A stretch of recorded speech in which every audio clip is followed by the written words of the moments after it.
মার্কিন ও ইসরায়েলি বিমান হামলায় ইরানের সর্বোচ্চ নেতা আয়াতুল্লাহ আলী খামেনি নিহত হওয়ার পর কঠোর প্রতিশোধের হুঁশিয়ারি দিয়েছে ইরান। বলেছে, খামেনি হত্যার জন্য ইসরায়েল ও যুক্তরাষ্ট্রকে কড়া মূল্য শোধ করতে হবে। একই সঙ্গে দেশটির জামকারান মসজিদে লাল পতাকা উত্তোলন করা হয়েছে। এরপরই প্রশ্ন উঠেছে, হঠাৎ কেন মসজিদে লাল পতাকা উড়ালো ইরান? এর কি কোনো বিশেষ কারণ রয়েছে, নাকি এটা কোনো বিশেষ ঘটনার ইঙ্গিত?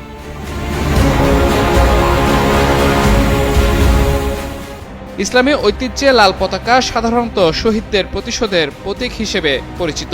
বিশেষত শিয়া মতাবলম্বীদের কাছে এটি ইমাম হুসাইন রাদিয়াল্লাহু তাআলা আনহুর ও কারবালার শহীদদের স্মরণে এবং প্রতিরোধের প্রতীক হিসেবে দেখা হয়। হত্যার পর লাল পতাকা উত্তোলন ইরানের অভ্যন্তরে কঠোর প্রতিক্রিয়ার ইঙ্গিত। অর্থাৎ লাল পতাকাকে রক্তের প্রতিশোধের প্রতীক হিসেবে দেখিয়েছে ইরান।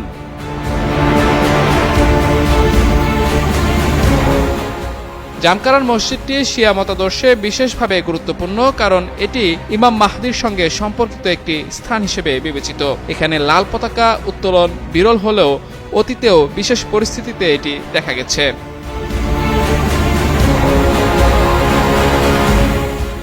এর আগে 2020 সালের 4 জানুয়ারি মার্কিন বাহিনীর হামলায় ইরানের বিপ্লবী গার্ডস কুদস বাহিনীর প্রধান মেজর জেনারেল কাশেম সোলাইমানি নিহত হওয়ার ঘটনায় লাল পতাকা উড়ানো হয়েছিল।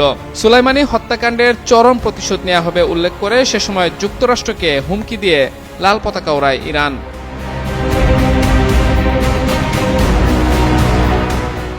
সবশেষ গত বছরের আগস্টে হামাস নেতা ইসমাইল হানিয়ার নিহতের ঘটনায় এই পতাকা উত্তোলন করা হয়েছিল।